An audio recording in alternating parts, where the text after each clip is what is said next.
김말자는 오늘도 아침 7시에 일어났습니다. 70년을 살아오면서 몸에 밴 습관이었어요. 남편이 돌아가신 지 3년이 지났지만 여전히 두 사람분 반찬을 하고는 혼자 허전해하곤 했습니다.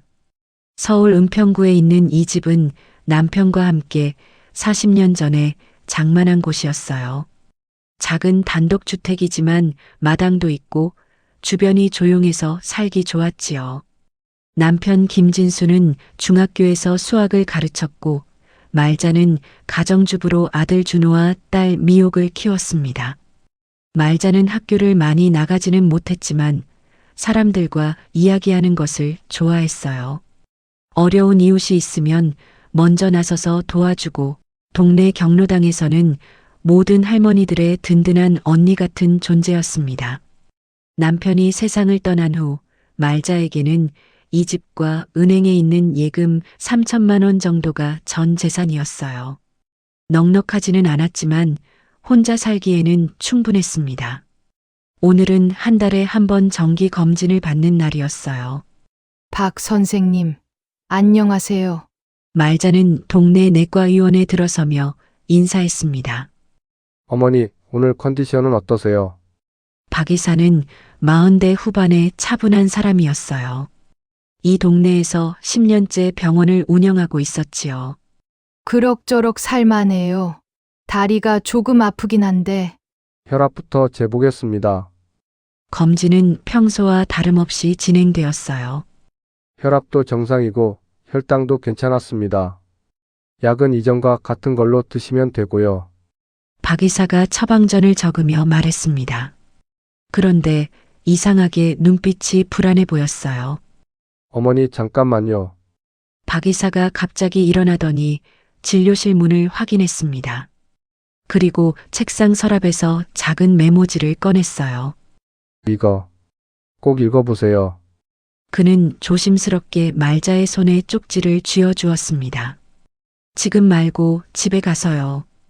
말자는 어리둥절했어요. 박 의사의 표정이 심각했거든요. 무슨 일인가요? 지금은 말씀드리기 어렵고요. 그 쪽지만 꼭 보세요. 말자는 쪽지를 주머니에 넣고 병원을 나왔습니다. 마음이 편하지 않았어요. 집으로 돌아가는 버스 안에서 말자는 계속 그 쪽지가 신경 쓰였습니다. 박 의사가 왜 그런 표정을 지었을까요? 집에 도착해서 대문을 열려는데 안에서 목소리가 들렸어요. 엄마가 언제 들어오실까? 아들 준호의 목소리였습니다. 오늘은 회사에서 쉬는 날이었나 봐요. 글쎄, 검진 받고 오신다고 하셨으니까 조금 있으면 오시겠지. 며느리 은지의 목소리도 들렸어요. 말자는 대문 앞에 서서 잠시 망설였습니다. 그리고 주머니에서 쪽지를 꺼냈어요. 박 의사의 작은 글씨가 적혀 있었습니다. 집에 가지 마세요. 가족이 당신을 요양원에 보내려 합니다. 도망치세요. 말자는 손이 떨렸어요. 무슨 소리인지 이해할 수 없었습니다. 요양원이라니? 그때 집안에서 다시 대화가 들려왔어요. 엄마 10년 더 살면 우리 인생 끝나. 준호의 목소리였습니다. 그러니까 후견인 신청 넣자고 했잖아. 그럼 집도 우리가 관리할 수 있고, 은지가 대답했어요. 요양원 비용도 엄마 집 팔면 해결되고, 응, 빨리 처리하자. 엄마가 눈치채기 전에. 말자는 다리에 힘이 빠지는 것을 느꼈습니다. 담벼락에 기대서서 겨우 균형을 잡았어요.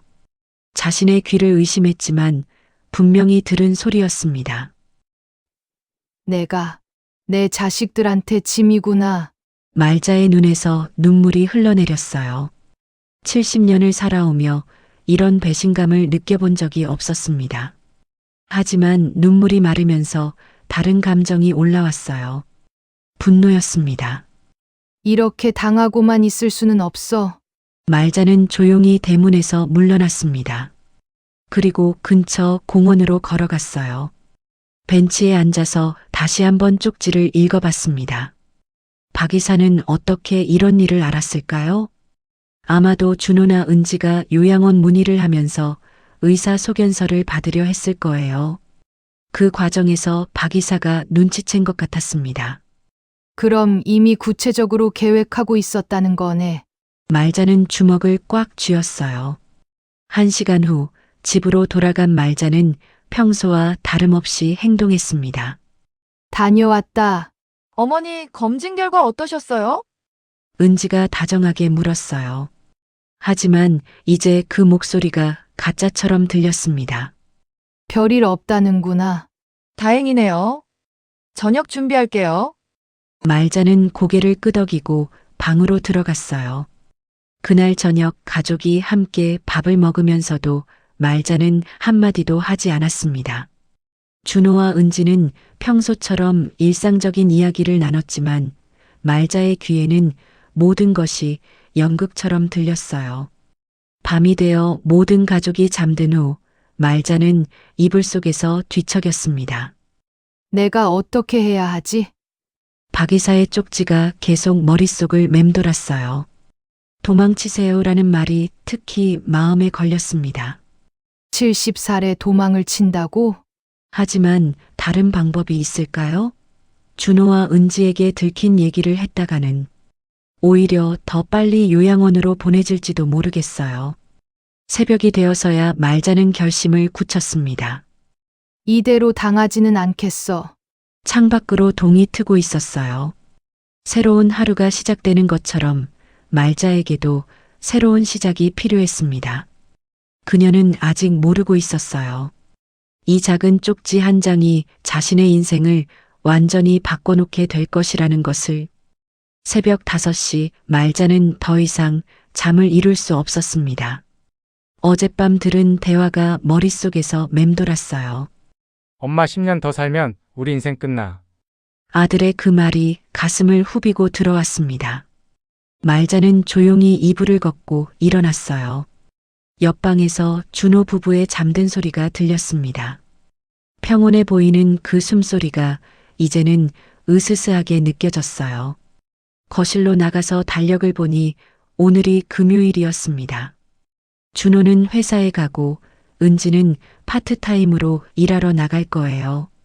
그럼 오전에 혼자 있을 시간이 생깁니다. 그때가 기회야. 말자는 부엌에서 차를 끓이며 생각을 정리했어요. 도망친다는 게 어떤 의미인지 막막했지만 여기 있으면 당할 게 뻔했습니다. 아침 7시 준호가 세면실에서 나왔어요. 엄마 일찍 일어나셨네요. 잠이 안 와서. 말자는 평소처럼 대답했습니다. 오늘 늦을 수도 있어요. 회식이 있거든요. 그래. 조심해서 다녀와. 준호가 나간 후 은지도 서둘러 준비를 했어요. 어머니, 점심은 냉장고에 반찬 있으니까 드세요. 알겠어. 저녁 때 들어올게요. 집이 조용해지자 말자는 움직이기 시작했습니다. 옷장에서 캐리어를 꺼냈어요. 남편과 함께 여행 다닐 때 쓰던 것이었지요. 먼지가 쌓여 있었지만 아직 튼튼했습니다. 옷부터 챙겼어요. 속옷, 겉옷, 두꺼운 잠옷까지. 많이 가져갈 수는 없었지만 일주일 정도는 버틸 수 있을 만큼 넣었습니다. 가장 중요한 건 서류였어요. 등기부등본, 통장, 도장, 주민등록증. 모든 걸 비닐봉지에 넣어서 캐리어 안쪽 주머니에 숨겼습니다. 그리고 현금을 준비했어요. 통장에서 미리 뽑아둔 50만 원이 있었습니다.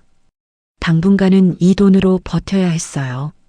마지막으로 남편 사진 한 장을 가방에 넣었습니다. 여보, 우리 함께 가요. 말자는 사진 속 남편에게 중얼거렸어요.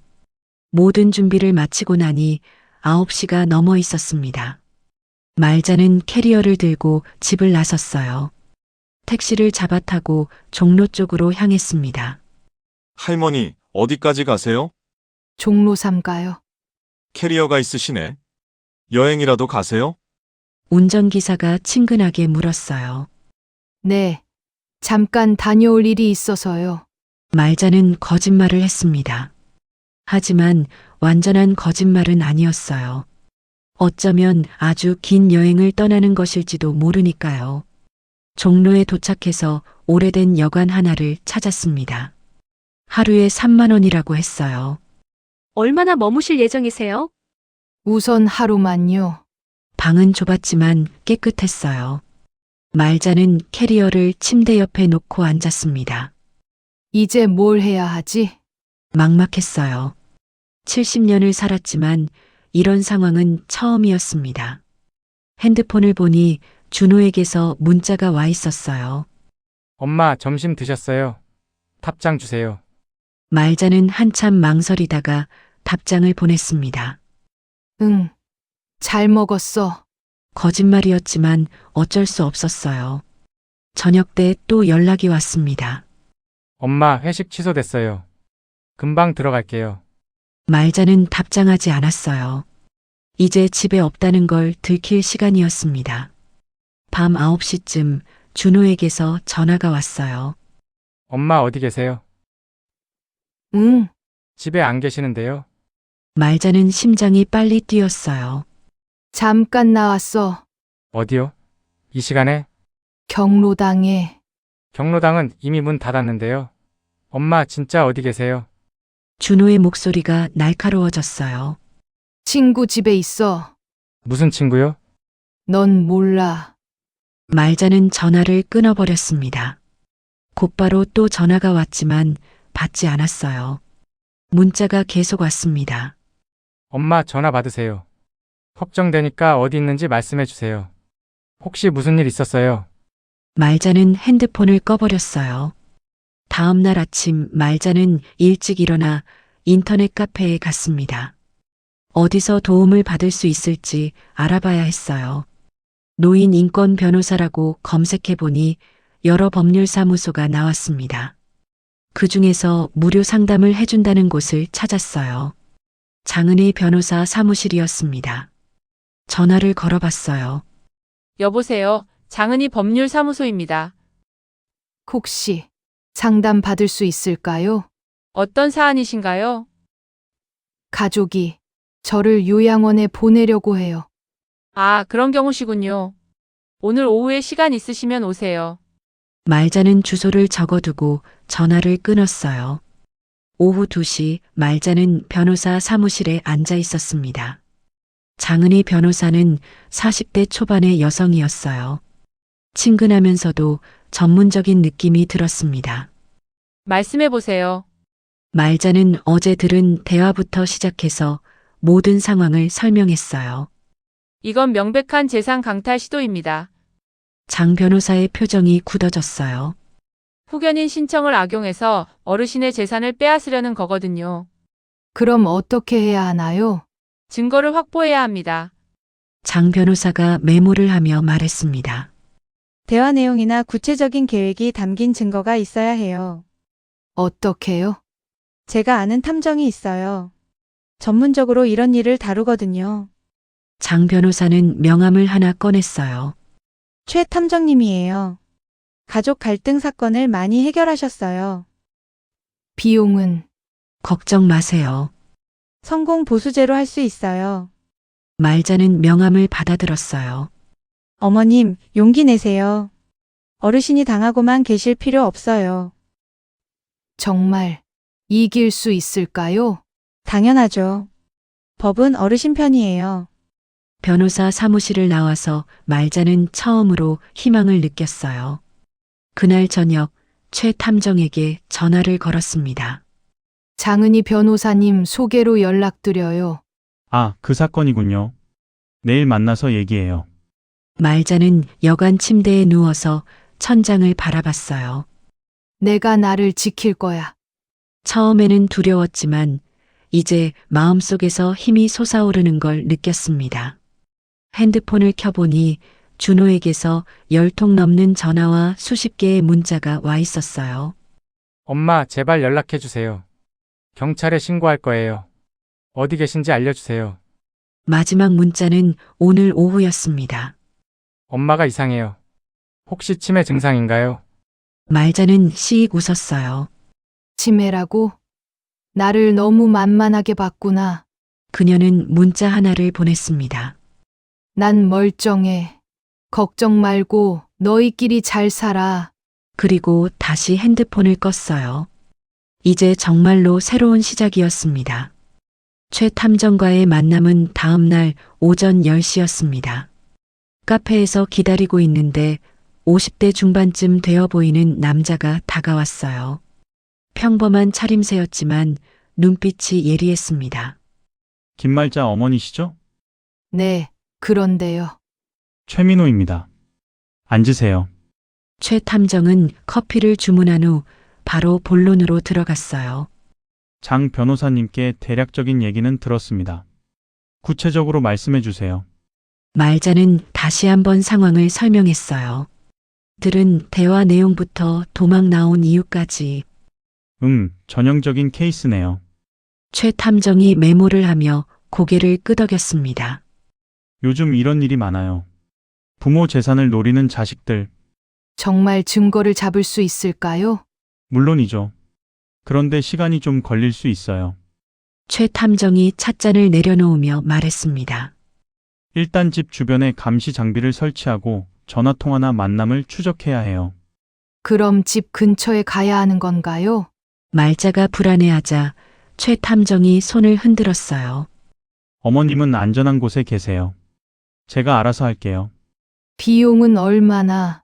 성공하면 300만 원이에요. 실패하면 받지 않고요. 말자는 주머니 사정을 생각해 보니 걱정이 되었어요. 지금 당장은 나중에 주시면 돼요. 어머님 집 되찾으면 그때 정산하죠. 며칠 후 최 탐정에게서 연락이 왔습니다. 어머님, 큰일 났어요. 빨리 만나요. 말자는 가슴이 철렁했어요. 뭔가 나쁜 일이 생긴 건 아닐까요? 카페에서 만난 최 탐정의 표정이 심각했습니다. 어머님, 아들 부부가 벌써 움직이고 있어요. 뭘 어떻게요? 후견인 신청 서류를 준비하고 있고 병원에서 진단서를 받으려고 해요. 최 탐정이 사진 몇 장을 보여줬어요. 준호와 은지가 구청에 들어가는 모습이었습니다.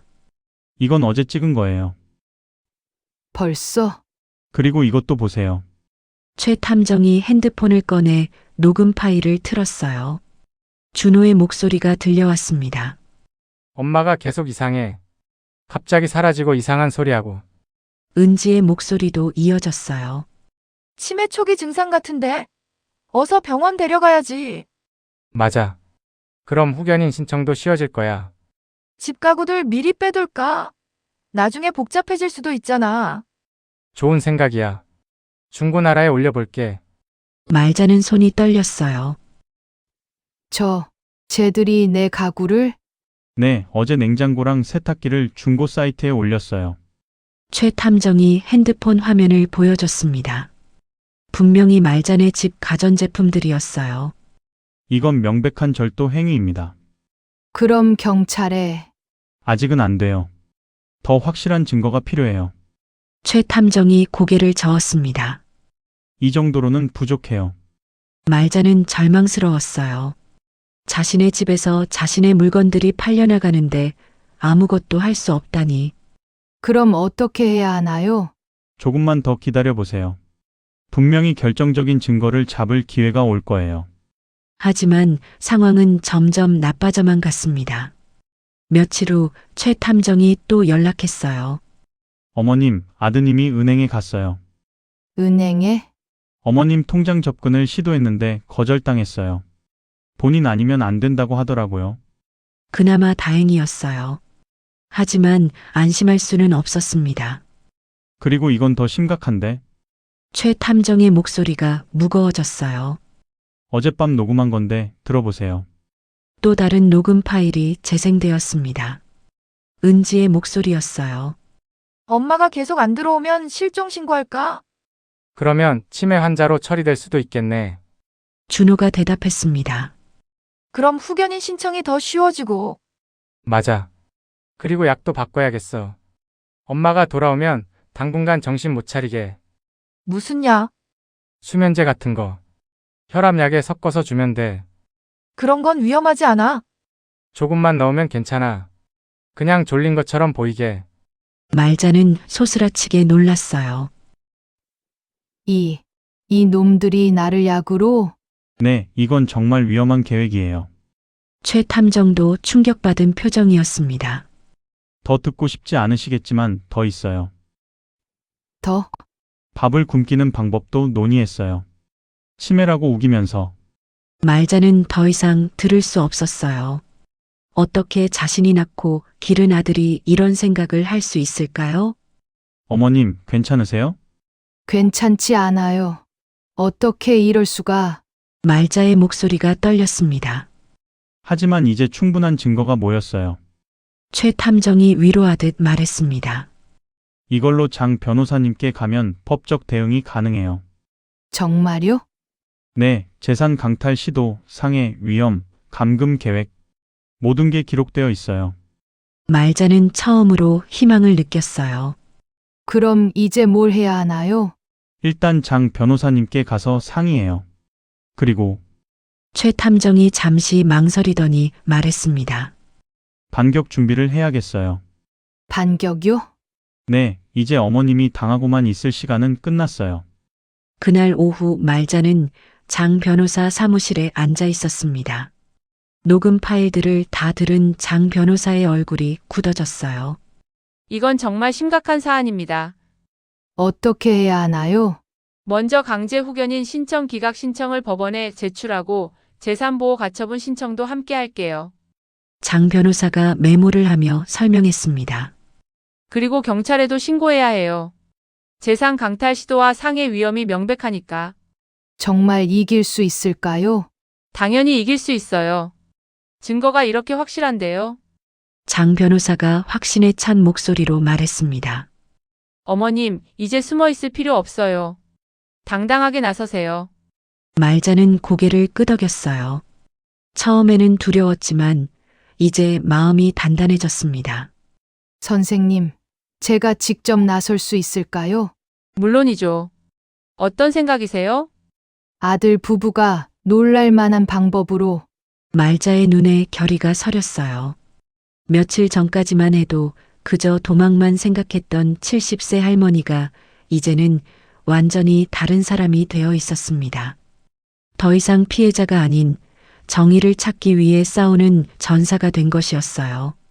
장 변호사와 상의한 지 사흘 후 최 탐정에게서 급한 연락이 왔습니다. 어머님, 지금 당장 나오실 수 있어요? 무슨 일인가요? 아드님 부부가 지금 부동산 사무실에 있어요. 집 매매 상담 받고 있어요. 말자는 가슴이 뛰었어요. 어떻게 알았어요? 제가 계속 감시하고 있었거든요. 지금이 기회예요. 기회라니요? 공개적으로 대면하는 거예요. 사람들 앞에서 진실을 밝히는 거죠. 말자는 잠시 망설였어요. 그동안 숨어서 증거만 모았는데 갑자기 나타나는 게 괜찮을까요? 장 변호사님은 뭐라고 하세요? 이미 연락드렸어요. 지금 오신다고 하네요. 그럼 가봐야겠네요. 네, 용기 내세요. 어머님이 이기는 순간이에요. 말자는 택시를 타고 부동산 사무실로 향했어요. 가는 동안 심장이 계속 빨리 뛰었습니다. 부동산 사무실은 은평구 주요 거리에 있었어요. 큰 유리창으로 안이 훤히 보였습니다. 최 탐정이 길 건너편에서 기다리고 있었어요.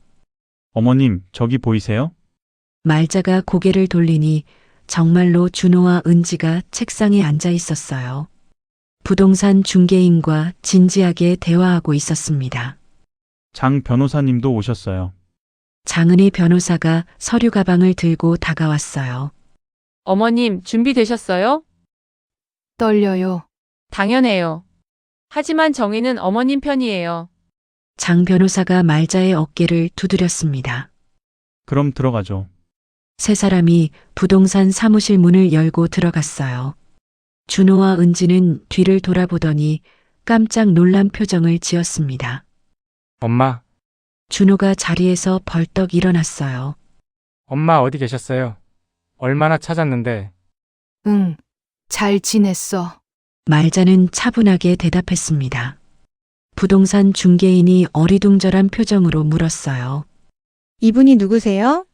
제 어머니세요. 준호가 당황하며 대답했어요. 그런데 어머니는 치매가 있으셔서. 잠깐만요. 장 변호사가 나섰습니다. 저는 김말자 어머님의 변호사 장은희입니다. 변호사요? 중개인이 더욱 놀랐어요. 네, 그리고 이 집의 진짜 주인은 여기 계십니다. 장 변호사가 말자를 가리켰습니다. 뭐라고요? 어머님, 등기부등본 보여주세요. 말자는 가방에서 서류를 꺼냈어요. 중개인이 등기부등본을 확인하더니 고개를 끄덕였습니다. 맞네요. 소유자가 김말자 씨로 되어 있어요. 준호의 얼굴이 창백해졌어요. 엄마, 그게 아니라. 뭐가 아니야? 말자가 처음으로 목소리를 높였습니다. 내 집을 내가 왜 팔려고 해?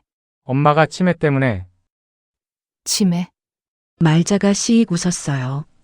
내가 언제 치매라고 했니? 사무실 안이 조용해졌어요. 다른 고객들도 상황을 지켜보고 있었습니다. 최 탐정이 핸드폰을 꺼냈어요. 그럼 이걸 들어보시죠. 녹음 파일이 재생되기 시작했어요. 엄마 10년 더 살면 우리 인생 끝나. 준호의 목소리였습니다. 사무실 안 사람들이 모두 놀란 표정을 지었어요. 그리고 이것도요. 약도 바꿔야겠어. 엄마가 돌아오면 당분간 정신 못 차리게. 은지의 목소리가 이어졌어요. 수면제 같은 거 혈압약에 섞어서 주면 돼. 사무실이 술렁거렸어요. 중개인이 충격받은 표정으로 물었어요. 이게 진짜예요? 네, 모든 대화가 녹음되어 있어요. 장 변호사가 답했습니다. 준호가 다급하게 말했어요. 이건 오해예요. 뭐가 오해야? 말자가 준호를 똑바로 바라봤어요. 내가 내 가구들 팔아버린 것도 오해야?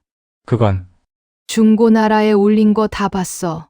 말자가 핸드폰을 꺼내 화면을 보여줬어요. 은지가 올린 중고 판매 글들이었습니다. 그리고 은행에서 내 통장 건드리려고 한 것도 알고 있어. 사무실 안 사람들이 수군거리기 시작했어요. 저런 자식들이 다 있나? 어머니한테 그런 짓을 하다니. 한 할머니 고객이 고개를 저으며 말했습니다. 아주머니, 경찰에 신고하세요. 중개인이 말자에게 말했어요. 이런 건 범죄예요. 장 변호사가 나섰습니다. 이미 신고했습니다. 곧 경찰이 올 거예요. 경찰이요? 준호가 더욱 당황했어요. 네, 재산 강탈 시도와 상해 위험으로 신고했어요. 그때 사무실 문이 열리며 경찰 2명이 들어왔어요. 신고받고 왔습니다. 여기 있습니다. 장 변호사가 경찰을 안내했어요. 경찰이 상황을 파악한 후 준호와 은지에게 말했어요. 일단 서에서 조사받으셔야겠어요. 저희는 잘못한 게 없어요. 은지가 항변했지만 소용없었어요. 녹음 증거도 있고 불법 판매 시도도 명백하니까 따라오세요. 경찰이 단호하게 말했습니다. 준호가 말자에게 다가왔어요. 엄마 정말 미안해요. 지금 와서 미안하다고? 말자의 목소리가 차가웠어요. 엄마를 요양원에 보내고 약 먹여서 정신 못 차리게 하려던 게 미안해서? 그런 게 아니라. 그럼 뭐야? 말자가 준호를 똑바로 바라봤어요. 엄마가 정말 짐이었어? 준호가 고개를 숙였어요. 엄마 죄송해요. 사과는 법정에서 해. 말자가 돌아서려고 하자 중개인이 말했어요. 어머님, 저희가 증인이 되어드릴게요. 고맙습니다. 다른 고객들도 동조했어요. 우리도 다 들었어요. 증언해 드릴게요. 어떻게 자식이 부모한테 그럴 수 있어요?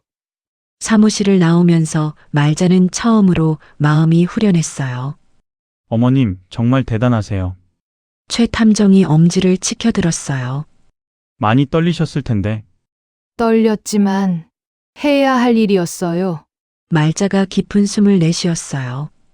이제 진짜 끝난 건가요? 이제 시작이에요. 장 변호사가 미소를 지었어요. 재판에서 완전히 이기고 어머님의 권리를 되찾는 거죠. 그날 오후 말자는 오랜만에 자신의 집으로 돌아갔어요. 준호 부부는 경찰서에서 조사를 받고 있었고 집은 조용했습니다. 마당에 서서 집을 바라보니 감회가 새로웠어요. 며칠 전까지만 해도 이 집에서 쫓겨날 뻔했는데 이제는 당당하게 돌아온 것이었습니다. 핸드폰이 울렸어요. 손녀 하늘이에게서 온 전화였습니다. 할머니, 괜찮으세요? 응, 괜찮아. 아빠, 엄마가 정말 그런 일을 했어요? 그래. 하지만 이제 다 해결됐어. 할머니, 죄송해요. 제가 몰랐어요. 하늘이의 목소리에 눈물이 섞여 있었어요. 내 잘못이 아니야. 할머니, 저는 할머니 편이에요. 고마워. 하늘아. 전화를 끊고 말자는 마당 한구석에 앉았어요. 70년을 살아오면서 이런 일을 겪게 될 줄은 몰랐지만 이겨낸 자신이 대견했습니다. 이제 정말로 새로운 시작이었어요. 재판이 끝난 것은 석 달 후였습니다. 법원은 준호와 은지에게 재산 강탈 미수와 노인 학대 시도로 유죄를 선고했어요. 벌금과 함께 말자의 집 접근 금지 명령도 내려졌습니다. 말자는 법정에서 그 말을 들었을 때 안도감과 함께 묘한 쓸쓸함을 느꼈어요. 이기긴 했지만 가족이 완전히 갈라진 것 같아서 마음이 무거웠습니다. 어머님, 축하드려요. 장은혜 변호사가 따뜻하게 말했습니다. 고맙습니다. 선생님 덕분이에요. 어머님이 용기를 내셨으니까 가능한 일이었어요. 법원을 나오는 길에 최 탐정도 기다리고 있었어요. 어머님, 이제 정말 끝났네요. 네, 감사했어요. 앞으로 계획은 어떻게 되세요? 말자는 잠시 생각했어요. 사실 재판 이후의 삶에 대해서는 깊이 생각해 보지 못했거든요. 집에 가서 천천히 생각해 볼게요. 그날 오후 말자는 오랜만에 마음 편히 자신의 집 마당에 앉아 있었어요. 몇 달 전만 해도 이 집을 빼앗길 뻔했는데 이제는 완전히 자신의 것이 되었습니다. 그런데 집이 너무 조용했어요. 혼자 사는 게 이렇게 적막했나 싶었습니다. 저녁 무렵 문을 두드리는 소리가 들렸어요. 나가보니 손녀 하늘이가 서 있었습니다. 할머니, 하늘아, 어떻게 왔니? 할머니 만나고 싶어서요. 하늘이는 고개를 숙이고 있었어요. 들어와라. 거실에 앉은 하늘이가 조심스럽게 말을 꺼냈어요. 할머니, 정말 죄송해요. 내가 뭘 잘못했다고 그러니? 몰랐어요. 아빠, 엄마가 그런 생각을 하고 있는 줄. 하늘이의 눈에 눈물이 맺혔어요. 만약 제가 알았다면 말렸을 거예요. 알아. 넌 착한 아이야. 말자가 하늘이의 머리를 쓰다듬었습니다. 할머니, 저 이제 아빠, 엄마처럼 살고 싶지 않아요. 무슨 말이니? 대학에서 사회복지학과 가려고 해요. 하늘이가 고개를 들었어요. 할머니 같은 분들을 도와드리고 싶어요. 혼자 계신 할머니, 할아버지들 지켜드리고 싶어요. 말자는 가슴이 뭉클했어요. 그래. 좋은 생각이다. 아빠가 반대하실 텐데. 내 인생이야. 내가 정하는 거지. 말자가 하늘이의 손을 잡았습니다. 할머니가 응원할게. 정말요?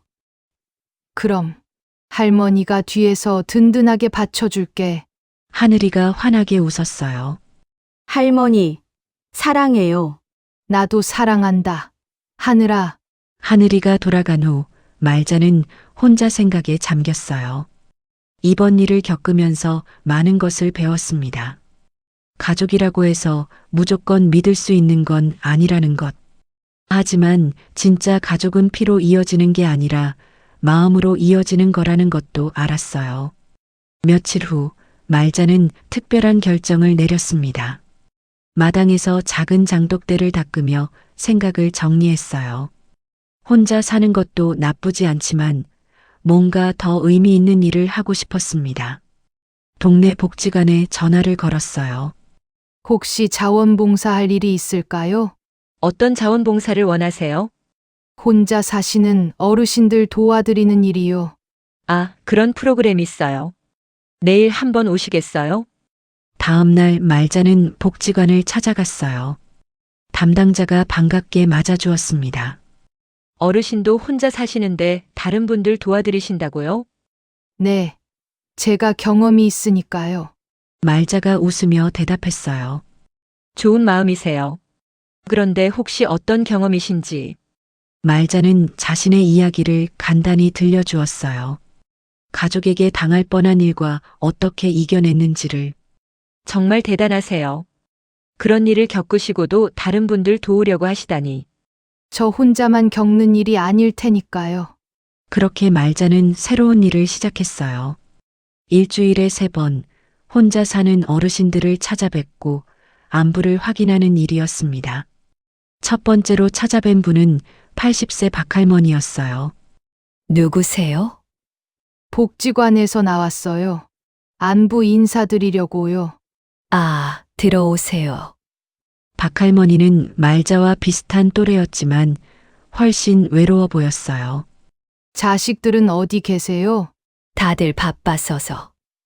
명절에만 와요. 외롭지 않으세요? 외롭긴 하죠. 그래도 뭐 어쩌겠어요. 말자는 박할머니와 한참 이야기를 나누었어요. 그리고 마음 한구석이 따뜻해지는 걸 느꼈습니다. 두 번째로 찾아뵌 분은 혼자 사는 할아버지였어요. 요즘 끼니는 잘 드세요? 그냥저냥 해먹고 있어요. 혹시 불편한 일은 없으세요? 할아버지가 잠시 망설이더니 말했어요. 사실 며느리가 통장을 가져가고 싶어 해요. 말자의 귀가 번쩍했어요. 어떻게요? 관리해 주겠다고 하는데 영 마음이 불안해요. 절대 주시면 안 돼요. 말자가 단호하게 말했습니다. 제가 아는 변호사님 계세요. 소개해 드릴까요? 그렇게 말자는 자신의 경험을 바탕으로 다른 어르신들을 도와드리기 시작했어요. 몇 달이 지나자 말자는 동네에서 유명한 사람이 되었습니다. 말자 씨가 정말 대단해. 자기도 고생했는데 다른 사람까지 도와줘. 맞아. 우리도 뭔가 도와드려야겠어. 어느 날 하늘이가 대학 합격 소식을 가져왔어요. 할머니, 사회복지학과 합격했어요. 정말 축하한다. 말자가 하늘이를 꼭 안아주었어요. 할머니 덕분이에요. 내 덕분에 할머니도 힘이 났어. 졸업하면 할머니랑 같이 일할 거예요. 그래. 그때까지 할머니가 미리 경험 쌓아둘게. 그날 저녁 말자는 오랜만에 남편 사진을 꺼내 보았어요.